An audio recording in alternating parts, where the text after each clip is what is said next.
সকলকে আমার আনন্দিত জয়গুরু। পরমপ্রেমময় ঠাকুরের লীলা যে কত রকম হতে পারে, কতভাবে হতে পারে তা আমাদের চিন্তারও বাহিরে।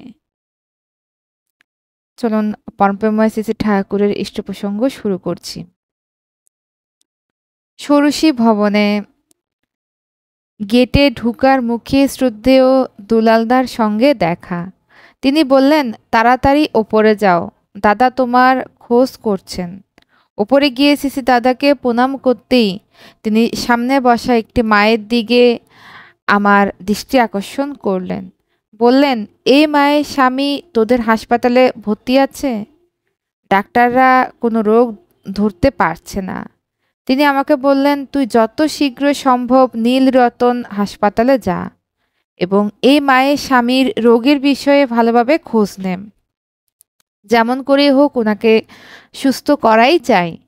সামনে বসা মায়ের অশ্রু সজল মুখের দিকে চেয়ে তিনি বললেন, আপনারা চিন্তা করবেন না, সদাপ্রিয়কে নিয়ে যান। ওই ডাক্তারের সঙ্গে কথা বলে যা ব্যবস্থা করার করবে। ওকে আমি বিশ্বাস করি, ওর উপর ঠাকুরের আশীর্বাদ আছে, আমার বাবার আশীর্বাদ আছে, রোগী ঠিকই ভালো হয়ে যাবে। আমি সেই দিনই রোগীর বেড নম্বর জেনে নিয়ে নীলরতন হাসপাতালে গেলাম। খবর নিয়ে জানলাম রোগী মেডিসিন ইনডোর বিভাগে ভর্তি আছে। হিমাটোলজি বিভাগের প্রধান ডাক্তার মালয় ঘোষের তত্ত্বাবধানে। প্রচণ্ড রক্ত স্বল্পতা, খুবই দুর্বল, কথাই বলতে পারছে না। সেই সঙ্গে রোজ জ্বর আসছে 104 থেকে 105 ডিগ্রি। আমি আউটডোরে ডাক্তার ঘোষের চেম্বারে গেলাম। নিজের পরিচয় দিতেই ডাক্তারবাবু আমাকে বসতে বললেন। সামনে একটা চেয়ার এগিয়ে দিলেন। রোগীর সম্বন্ধে বললেন যে তিনি সাধ্যমতো চেষ্টা করেছেন, তবুও এত রক্ত স্বল্পতার কারণ কিছুতেই বুঝতে পারছেন না। ডাক্তার ঘোষ খুবই বিখ্যাত ও নির্ভরযোগ্য হিমাটোলজিস্ট। রোগীর আত্মীয়রা ভেলোর নেওয়ার কথা ভাবছে। একথা শুনে তিনি বললেন যে জ্বরটা না কমলে তো আমি অত দূর যাওয়ার অনুমতি দিতে পারি না। তিনি আমায় বললেন যে আমি যদি জ্বর কমানোর ব্যবস্থা করে তাকে সাহায্য করি তাহলে তিনি কৃতজ্ঞ থাকবেন। বিকেলে আমি গিয়ে সব কথা সিসি দাদার কাছে জানালাম। তিনি বললেন, অ্যানিমিয়ার কারণ যাই হোক, জ্বরটা কমানো যদি প্রধান সমস্যাই হয় তাহলে আমি ওষুধ দিচ্ছি, 3 দিনেই জ্বর ভালো হয়ে যাবে। অত্যন্ত সহজলভ্য 2টি পাতার রস তিনি খালি পেটে খাওয়াতে বললেন।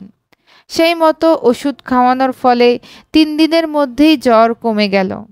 এত বিশেষজ্ঞ ডাক্তারের দামি ওষুধে যে জ্বর কমছিল না, 3 দিনের মধ্যে তাপমাত্রা স্বাভাবিক হলো।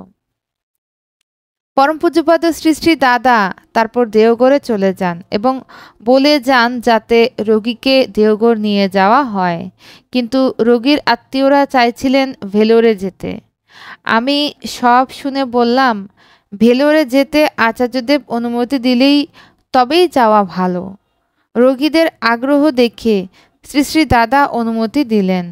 ওনারা রোগীকে ভেলোরে নিয়ে গেলেন। সেখানে অনেক পরীক্ষা হলো, কিন্তু তেমন কোনো জটিল রোগই ধরা পড়ল না। কিছুটা সুস্থ হয়ে রোগী বাড়ি ফিরে এলেন। তখন শ্যামলবাবুর স্ত্রী ও অন্যান্য আত্মীয়রা তাকে দেওঘর নিয়ে গেলেন। পরম পূজ্যপাদ শ্রী শ্রী দাদা সব শুনে রক্ত হওয়ার জন্য আয়ুর্বেদিক ওষুধ দিলেন। 2 থেকে 3 মাস সেই ওষুধ ব্যবহার করে রোগী সম্পূর্ণ সুস্থ হয়ে গেল।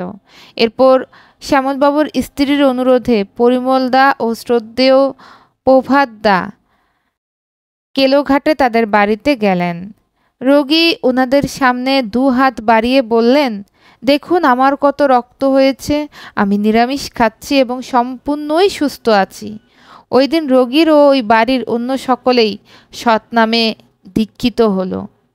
স্মৃতির সরণি বেয়ে এই রকম অজস্র ঘটনা মনের মধ্যে ভিড় করে, যার প্রতিটি ঘটনায় আমাদের স্মরণ করায় যে আচার্য সঙ্গের আমরা শুধু ইষ্টসঙ্গই পাচ্ছি না, আচার্যদেবের মাধ্যমে পরমপিতার করুণ ধারা অবিরামই বয়ে চলেছে, যা আমাদের দেখাচ্ছে বাঁচার পথ, সুখ শান্তি আনন্দের পথ, যে আনন্দ হলো নির্মল, নিষ্কলুষ ও জীবনীয়।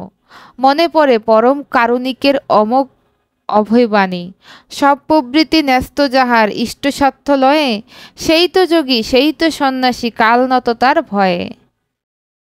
এতক্ষণ প্রিয় পরম সত্তা প্রিয় বসুর লেখা থেকে আলোচনা করছিলাম।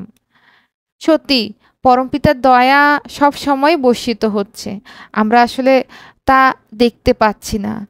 আমরা দেখতে পেতাম যদি শ্রী শ্রী ঠাকুরকে সব সময় নিজেদের মতো করে ধরে রাখতাম। যেমনটি এই দাদা মা, আমরা দেখলাম শ্রী শ্রী দাদার দয়ায় কিভাবে শরীরের সমস্ত রক্ত চলে যাওয়ার পরও তা আবার সুন্দর করে হয়ে গেল। আজকে ইষ্ট প্রসঙ্গ এখানেই শেষ করলাম। সকলকে আমার আনন্দিত জয় গুরু।